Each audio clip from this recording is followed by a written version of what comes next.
제가 3년째 여기 오고 있는데,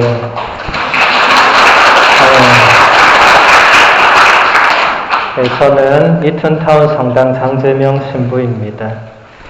제가 작년에도 왔고, 재작년에도 왔어요. 3번째 왔습니다. 프린스턴과의 인연이 질긴 것 같아요. 우리 손 신부님은 지금 우리 본당에 와서 또 미사하고 특강, 벌써 끝나셨겠네요, 시기 보니까. 저희는 10시 반에 미사니까. 그동안 잘 계셨습니까? 다들 그대로시네요.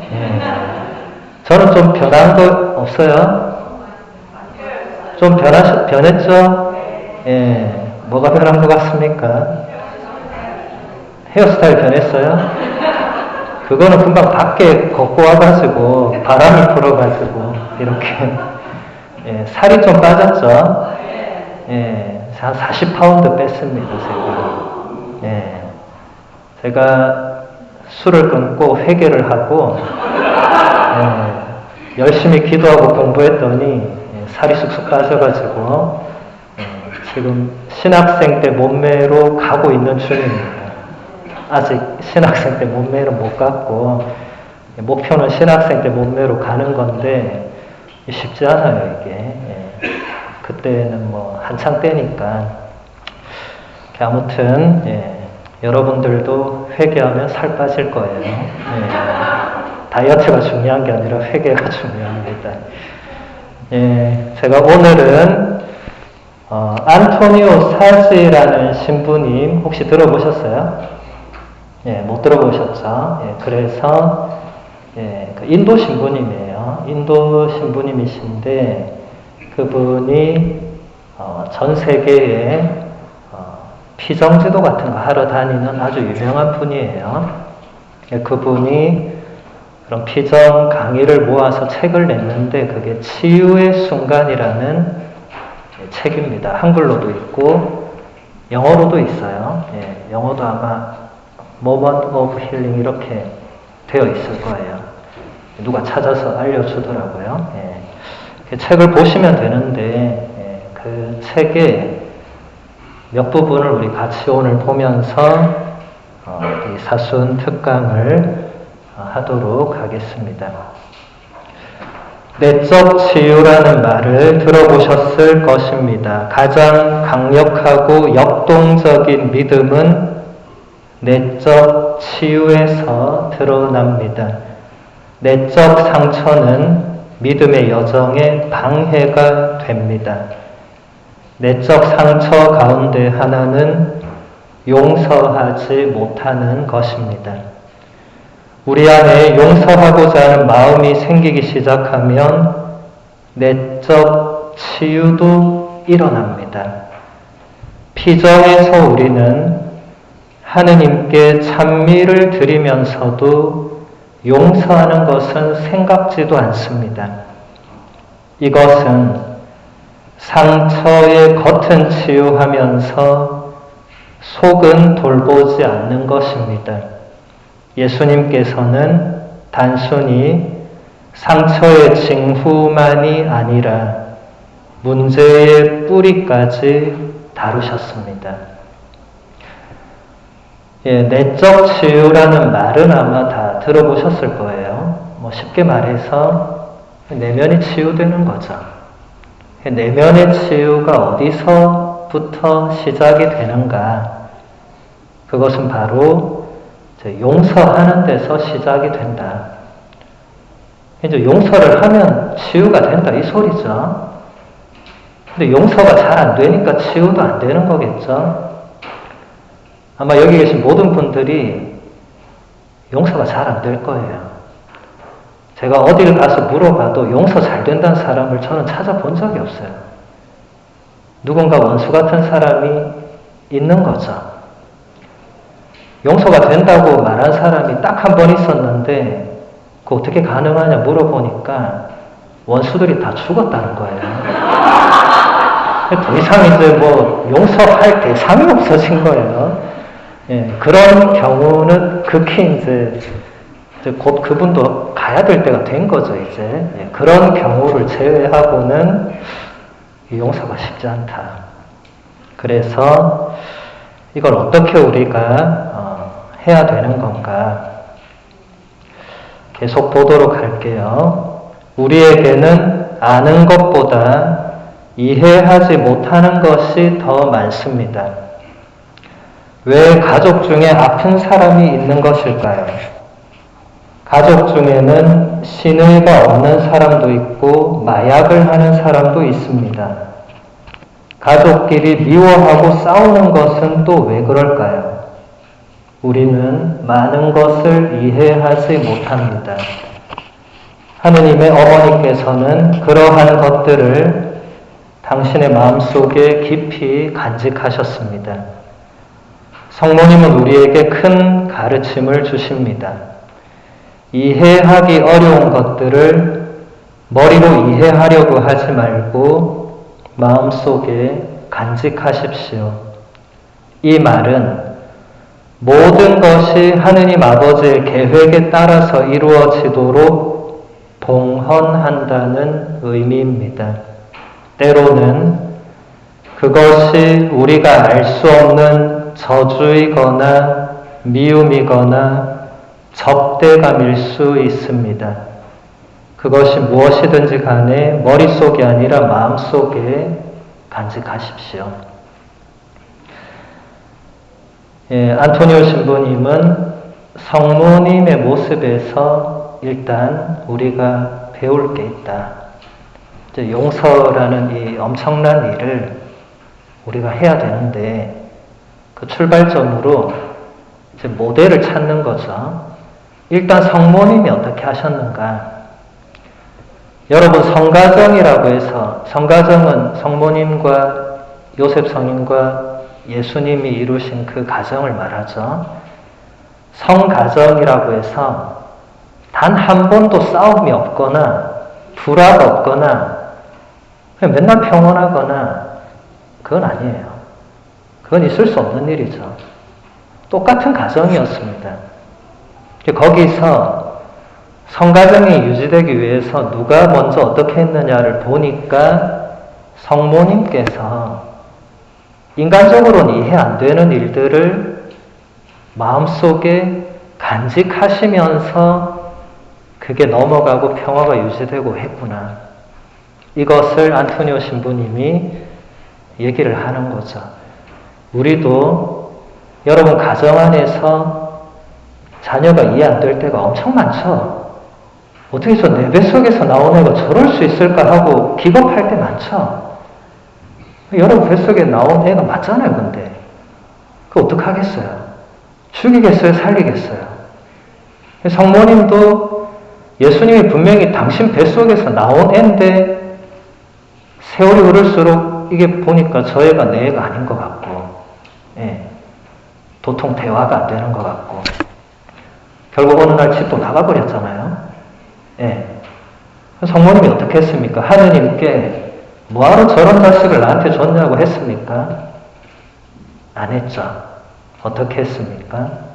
그 모든 일을 마음속에 담아두고 그것을 다 하느님께만 맡겨드렸다.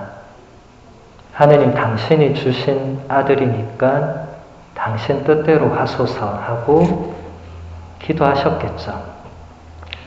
여러분 자녀도 마찬가지죠. 내 뱃속에서 나왔지만 하느님께서 주신 자녀죠. 하느님이 주셨으니까 당신 뜻대로 하라고 맡겨야 되는데 우리가 못 맡기니까 이제 미움이 발생하고 네가 나한테 어떻게 이럴 수 있나 하는 원망이 발생하고 그럼 자녀도 가만히 있지 않죠. 이제 그러면서 이제 서로 싸우게 되고 뭐 싸움까지는 괜찮은데 자꾸 선을 넘어가게 되면 가정이 일치가 되지 않겠죠. 탈출기 15장 22절에서 25절의 말씀을 잠시 들어보겠습니다. 모세가 이스라엘을 갈대바다에서 떠나게 하니 그들이 수르 광야로 나아갔다. 광야에서 사흘 동안을 걸었는데도 그들은 물을 찾지 못하였다. 마침내 마라에 다다랐지만 그곳 마라에 물이 써서 마실 수가 없었다. 그리하여 그 이름을 마라라고 하였다. 백성은 모세에게 우리가 무엇을 마셔야 한단 말이요 하고 불평하였다. 모세가 주님께 부르짖으니 주님께서 나무 하나를 보여주셨다. 모세가 그것을 물에 던지자 그 물이 단물이 되었다.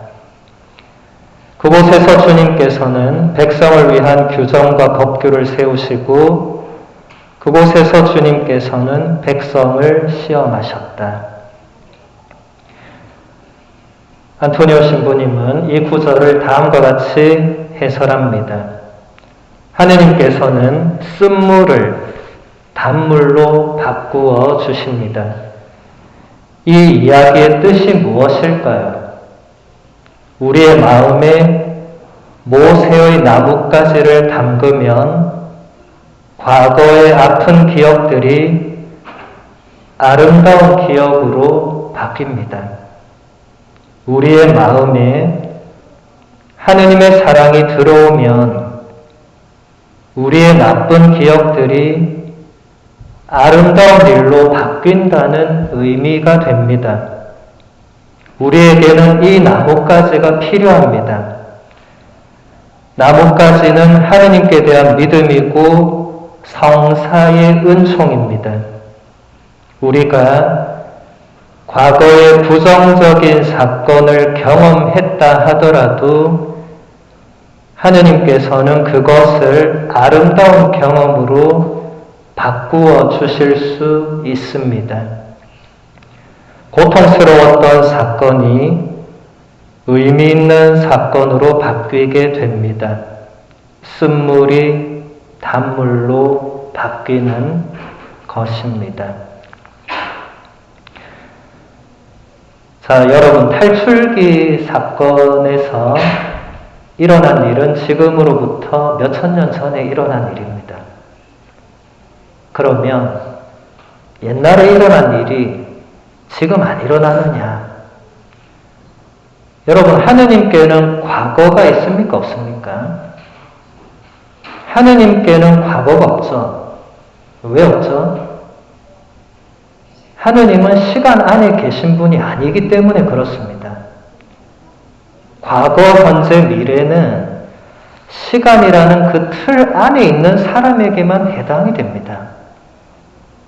30년 전에 살았던 우리가 지금 살고 있고 앞으로 30년을 더 살게 되는 건 우리 얘기고 하느님은 그 범위 밖에 있잖아요. 시간을 뛰어넘어 계시잖아요.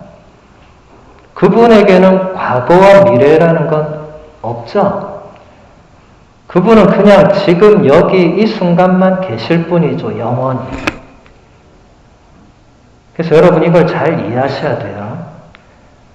성경에 일어난 사건이 이솝우화나 전래동화처럼 옛날에 있었을 수도 있고 없었을 수도 있는 그런 사건이 아닙니다. 하느님께서 하신 일은 지금도 그대로 이루어집니다. 그래서 여러분 성경을 읽을 때는 전래동화 읽듯이 읽으시면 안 됩니다. 그냥 옛날에 이런 일이 있었구나. 끝. 그렇게 하면 안 되는 거죠. 지금 안토니오 신부님 해설처럼 하느님께서는 그 옛날에 모세를 통해서 이스라엘 백성들에게 쓴물을 단물로 바꾸어 주셨을 뿐만 아니라 지금도 똑같이 그렇게 하신다. 지금도 하느님께서는 우리가 원하고 청하기만 하면 우리가 마셔야 되는 그 쓴물을 단물로 바꾸어 주신다는 거죠. 이런 믿음이 필요하죠.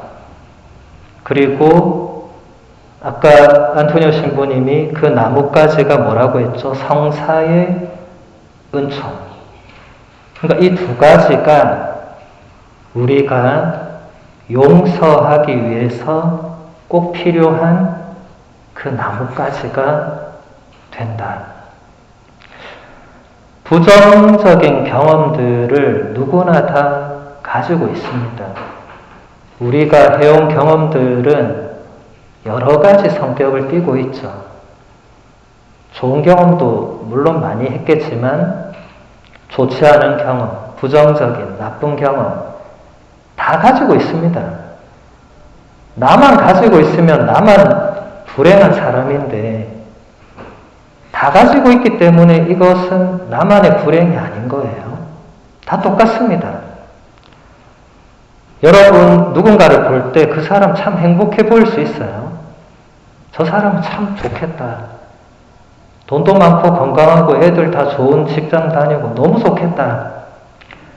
그 사람한테 가서 물어보세요. 좋은지.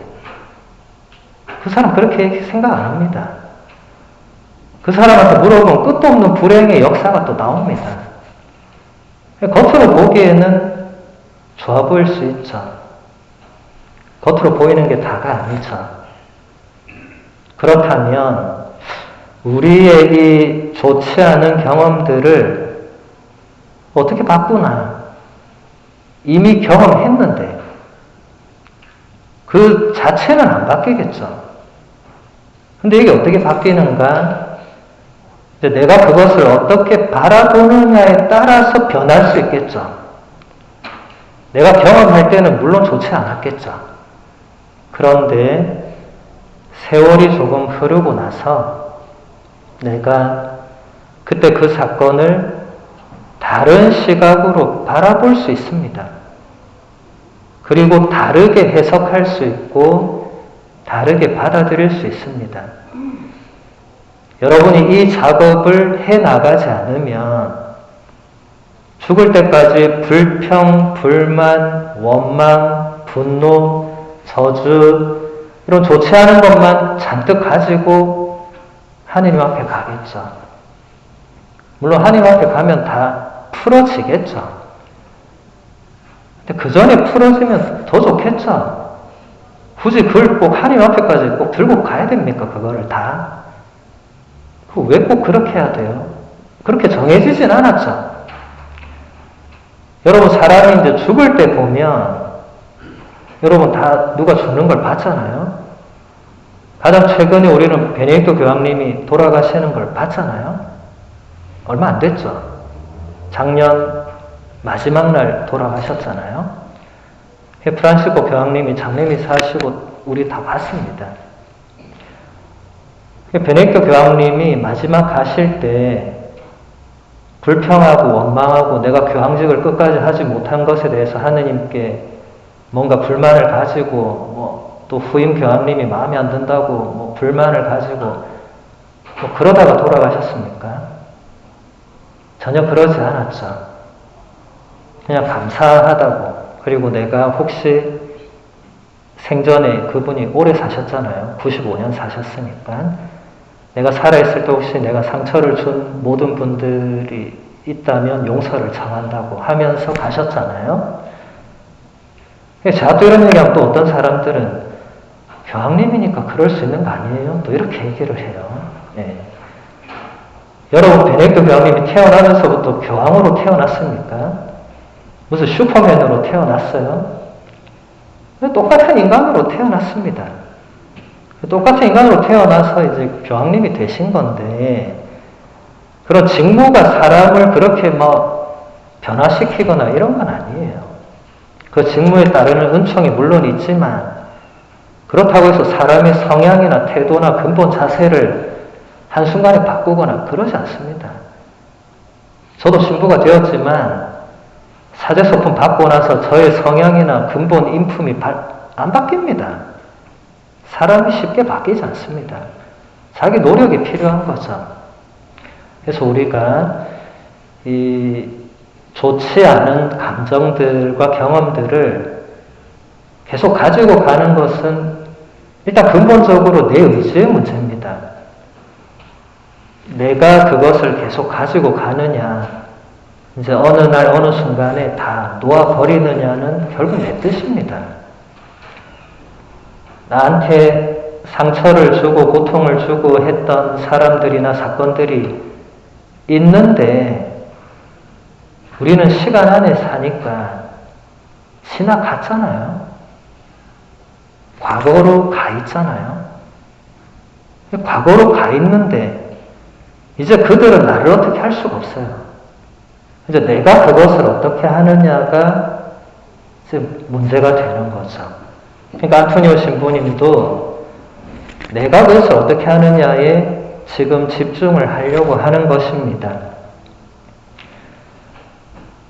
자, 계속 본문을 보면 예수님께서는 왜 베드로를 교회의 수장으로 뽑으셨을까요?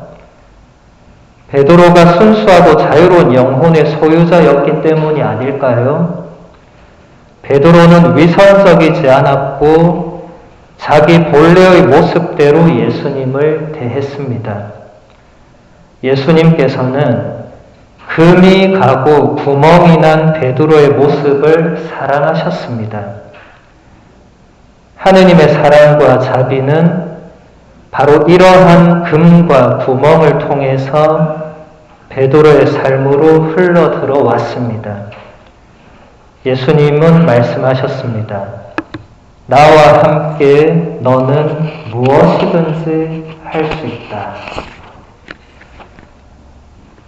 자, 여러분, 베드로가 예수님께 사랑받고 교회의 반석으로 뽑힌 이유는 베드로가 너무나 탁월해서 아닙니다.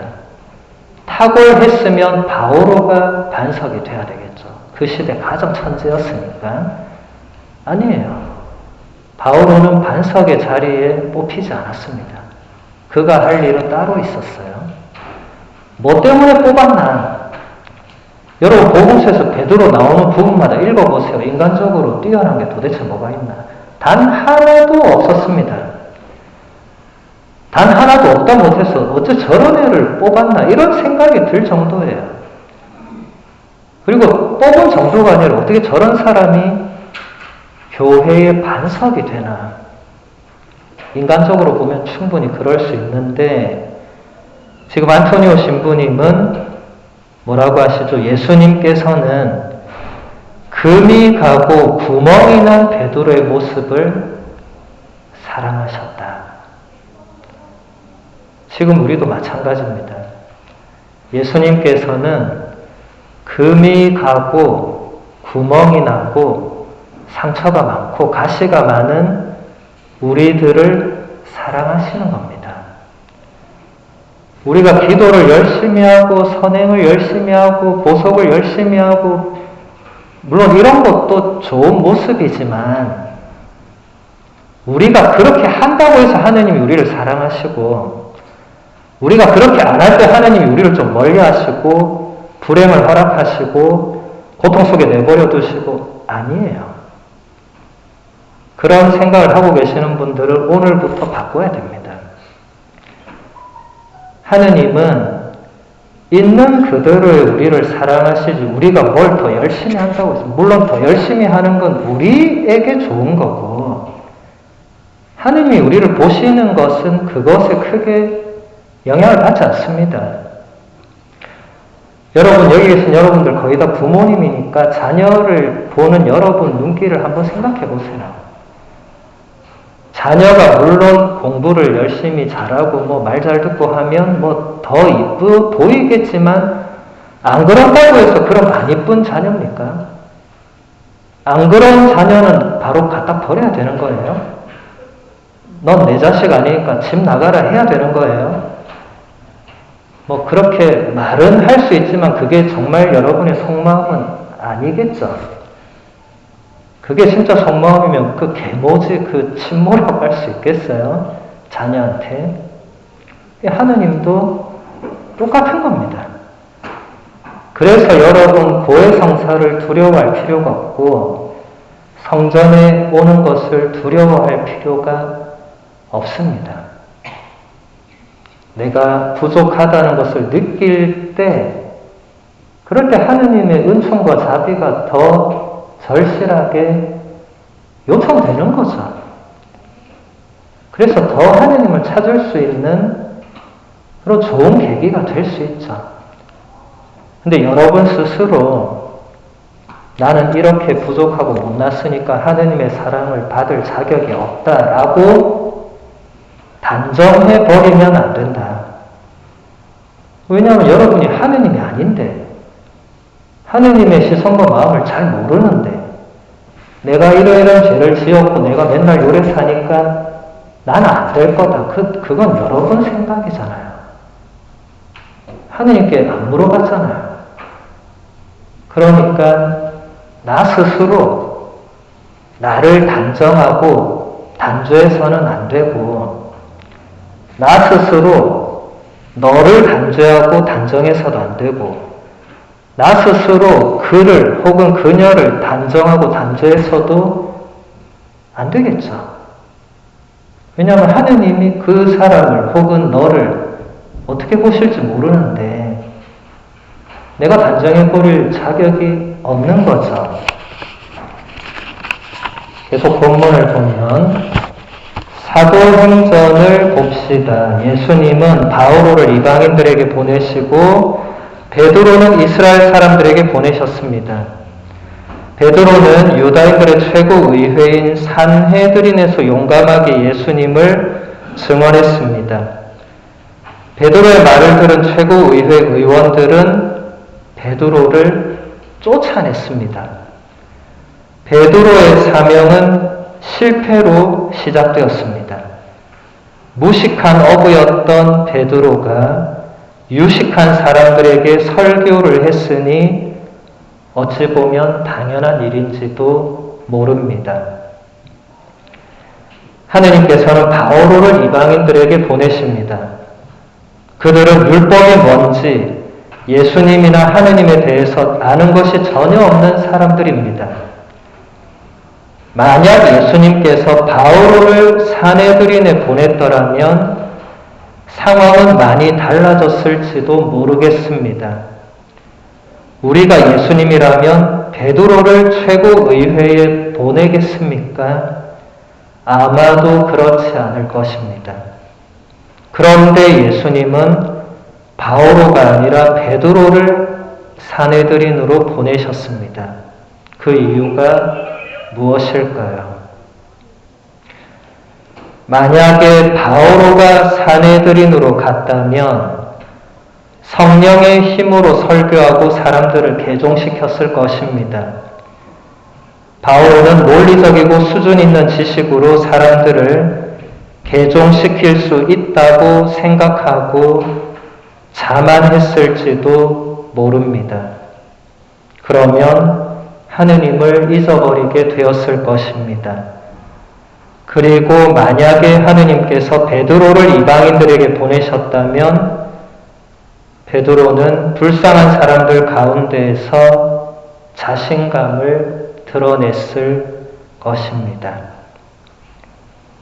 계속 볼게요. 하느님은 베드로를 지식인들에게 보내셨습니다. 베드로에게 많은 기도가 필요했을 것입니다.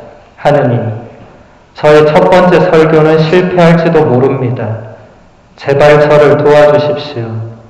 저는 당신 없이는 아무것도 할 수 없습니다. 이렇게 하느님께서는 베드로의 모든 것이 되셨고 삶의 모든 것을 바꾸어 주셨습니다.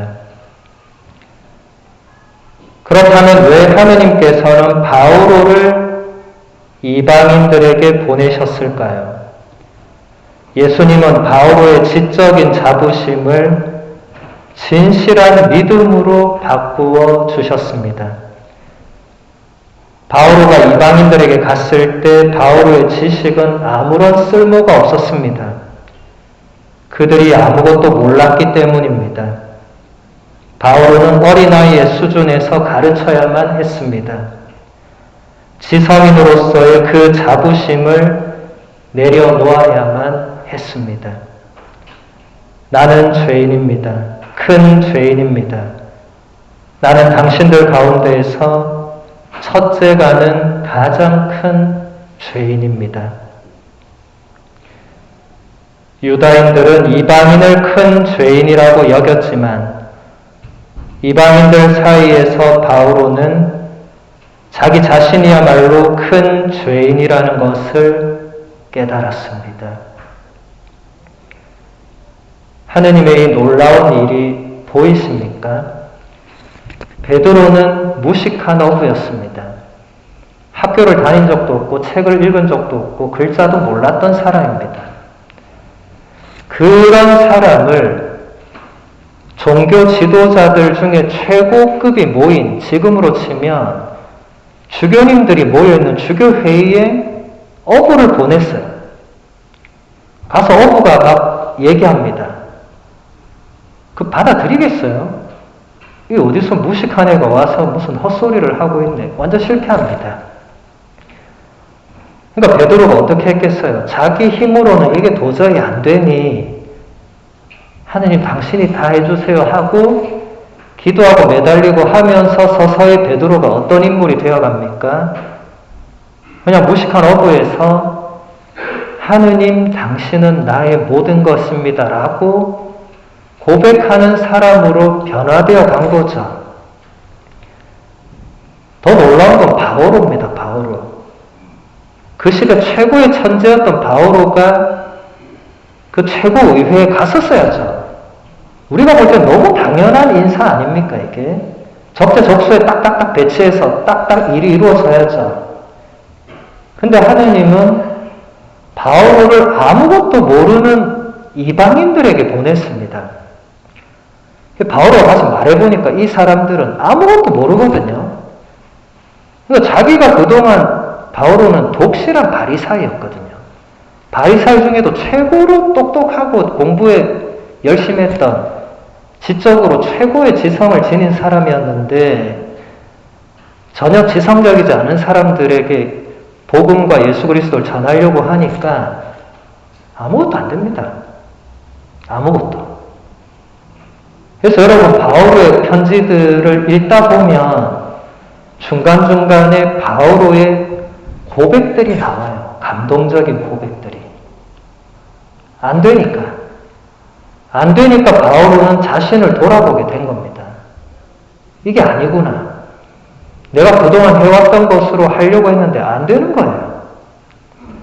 그리고 유다인들은 이방인이야말로 죄인 중에 죄인이라고. 왜냐하면 하느님을 전혀 알지 못하고 믿지 못하고 그냥 제멋대로 살아가니까.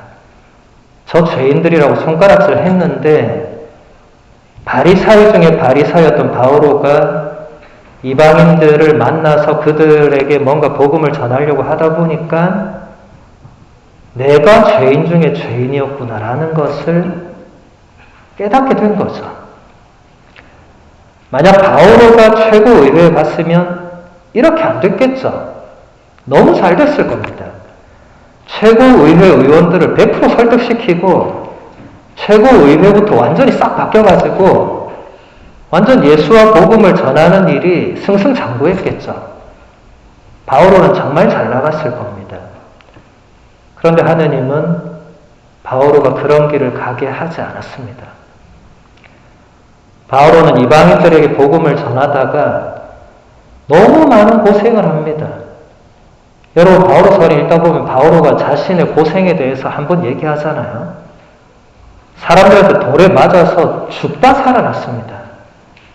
사람들은 바오로가 죽은 줄 알고 그냥 도시 밖에 끌어내 갖다 버렸어요. 그 정도로 돌에 맞은 거예요. 그러니까 죽었던 사람이 그냥 살아난 거죠. 저 같으면 한 번 그랬으면 다시는 예수와 복음을 전하러 어디 안 갑니다. 죽을 뻔했으니까. 나 이제 안 할랍니다, 예수님. 내가 당신 전했더니 돌아오는 게 날아오는 돌밖에 없는데 이 뭐하러 이런 거 하냐고. 근데 바오로는 일어나서 다른 데로 또 갑니다. 또 복음과 예수를 전합니다. 사람들은 그냥 바오로 저 사람이 미쳤거나 원래 저런가 보다 생각했지만 아니에요.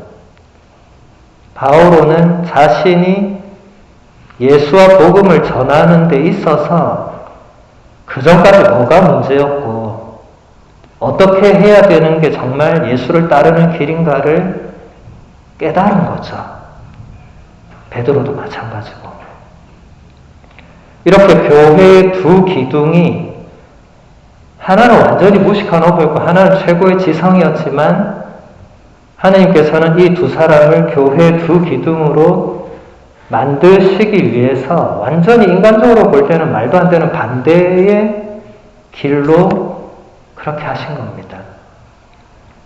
우리에게도 이것은 그대로 적용이 되는 거죠. 고해성사 한 부분만 보도록 하겠습니다. 고해성사로 우리는 완전히 치유됩니다. 그러나 우리는 자주 고해성사의 의미를 제대로 이해하지 못합니다. 기도와 회심이라는 마음의 준비도 하지 않고 때로는 마음속에 오가는 부정적인 생각들이 너무나 많습니다. 왜 그럴까요? 그것은 사람들이 회심하거나 고해성사를 보지 못하도록 사탄이 방해하기 때문입니다. 사람들이 고해성사를 볼 때마다 사탄이 자기 고객을 잃어버리기 때문입니다. 여러분, 고해성사를 보려고만 하면 마음속에서 올라오죠. 야, 네가 무슨 죄를 크게 지었어? 사람을 죽였어. 너 뭐 했어? 너 지은 죄도 없잖아. 이번에 그냥 넘어가자. 넘어가요. 다음 판공이 또 다가옵니다. 또 판공을 봐야 되나 말아야 되나 고민하고 있는데 또 마음속에서 야, 너 그동안 열심히 살았잖아. 저 옆에를 봐. 저리 엉망으로 사는 쟤도 고해성사 안 하는데 네가 무슨 고해성사를 해야 돼. 네 무슨 죄가 있어? 생각해보니까 주일미사 한두 번 빠졌네. 그거라도 봐야지. 하고 들어오는 사람도 있고, 주일미사 한두 번 빠졌다고 무슨 대형 죄인도 아니고, 다음에 몰아서 보자. 또 넘어갑니다. 이렇게 계속 넘어가요. 넘어가고 넘어가다가 언젠가는 못 넘어갈 때가 올 수도 있겠지만, 이 고해성사라는 것을 아직도 많은 신자들이 이제 깊이 하는 경향이 있습니다. 그건 물론 이해를 하는 건데, 프란치스코 교황님이 한 달에 한 번 꼭 고해성사를 보세요.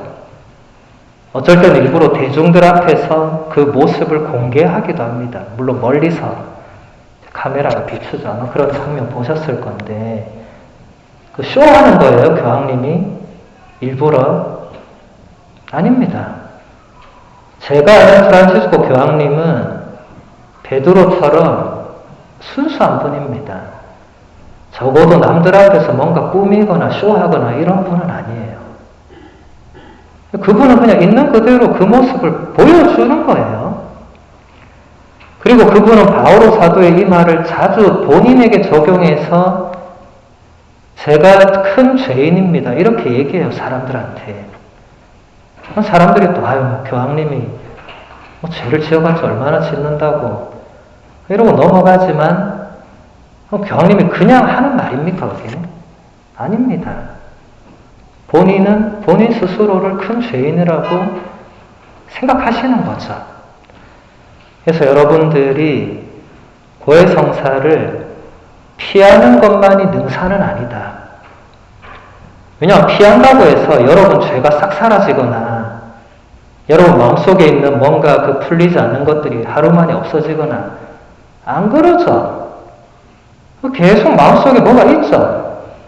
그게 이제 처음엔 가볍겠지만 쌓이고 쌓이면 돌덩이처럼 무거워져서 나중에는 감당이 안 될 때가 옵니다. 그럴 때라도 성사를 보시면 다행인데, 그래도 안 보면 이제는 2판, 4판, 공사판 되는, 이제 나도 몰라, 이제. 그냥 가자. 어디로 가는 거예요, 근데. 예. 그래서 여러분들이 이 고해성사 나머지 부분은 제가 지금 볼 시간은 없고, 이 책에 꼭 한번 읽어보시기를 바라고, 여러분 고해성사를 두려워해서는 안 됩니다. 그리고 여러분 본당 신부님이 여러분을 알 것 같다고 해서 피해서도 안 됩니다. 이렇게 손님이 오면 우르르 몰려오잖아요. 그 심정은 제가 100번 이해해요. 우리 본당도 마찬가지예요. 오늘 손 신부님 가니까 줄을 어디까지 서 있더라고요. 평소에 저한테 아무도 안 와요. 제가 죽입니까? 살립니까? 제가 누군지 안다고 해서 끝나고 나서 잠시 따라와서 이렇게 하는 거 봤어요? 안 그럽니다. 근데 손님만 하면 줄을 어디까지 섭니다. 예. 그 심정은 뭐 충분히 이해할 수 있죠. 근데 그게 어떻게 보면 고해성사의 진짜 성사적인 측면을 이해를 못하고 있는 겁니다. 인간 손대역 신부님이 나를 용서해 주는 게 아닙니다. 예수 그리스도께서 그 사죄를 통해서 용서해 주시는 겁니다. 사죄는 도구일 뿐입니다. 아까 안토니오 신부님이 우리가 용서할 수 있는데 꼭 필요한 나뭇가지가 있다고 했죠. 하느님께서 우리의 부정적인 경험들을 바꾸어 주실 수 있다는 믿음과 성사의 은총이라고 했습니다. 고해성사와 성체성사가 대표적인 것이 되겠죠. 근데 우리가 둘 다 피하거나 하나를 피하거나 그렇게 하면 제대로 그 나뭇가지가 적용이 안 되겠죠. 작용이 안 되겠죠. 쓴물을 단물로 바꾸는 나뭇가지가 이렇게 닿아야 되는데 안 닿으면 쓴물이 안 바뀌는 겁니다. 나뭇가지가 닿아야 되는데 그러니까 계속 안 바뀌는 거죠. 계속 반복되는 거죠. 언제까지 그렇게 살아야 됩니까? 계속 바뀌는 게 이미 있다고 교회가 가르치고 있는데 내가 못 받아들이겠다. 언제까지 못 받아들일 거예요? 그건 아닌 거예요. 그래서 여러분들이 성사에 대해서, 특히 고해성사에 대해서 인간 사죄가 내 죄를 알고 듣고 용서하고 아닙니다. 사죄 자신도 죄인입니다. 저도 죄 많은 사람이고 저도 죄를 알고 있고 저도 어김없이 고해성사를 해야 됩니다. 사제들도 고해성사 다 합니다. 다른 사제에게. 교황님도 다른 사제 앞에 무릎 꿇고 고해성사 하잖아요. 인간은 누구나 죄인이지 내가 죄가 없어 네 죄를 용서해주고 그건 하느님 영역입니다. 그렇기 때문에 그것을 두려워할 필요가 없고 제가 우리 손신부님 보니까 또 뭐 사람이 너무 좋으셔가지고 그분이 저는 화내거나 이럴 분이 아니에요. 그러니까 여러분 아무 걱정하지 마시고 고해성사 하시면 됩니다. 네. 성체성사도 마찬가지고 성사의 은총은 여러분이 생각하는 것보다 훨씬 더 힘이 있습니다. 그것을 믿고 앞으로 신앙생활을 하면서 성사의 기회를 놓치지 않으시길 바랍니다. 여러분 개인의 기도보다 성사는 훨씬 더 힘이 있거든요. 개인의 기도가 힘이 없다 이 말이 아니라 훨씬 더 하느님의 은총을 깊이 체험할 수 있는 자리가 성사인데 성사는 피하고 기도는 열심히 한다. 이거 좀 모순되는 거잖아요. 그래서 그런 말씀을 드린 겁니다. 오늘은 여기서 마무리하고 다음에 불러주시면 또 오도록 할게요. 모두 일어나셔서 우리의 신앙을 고백하겠습니다.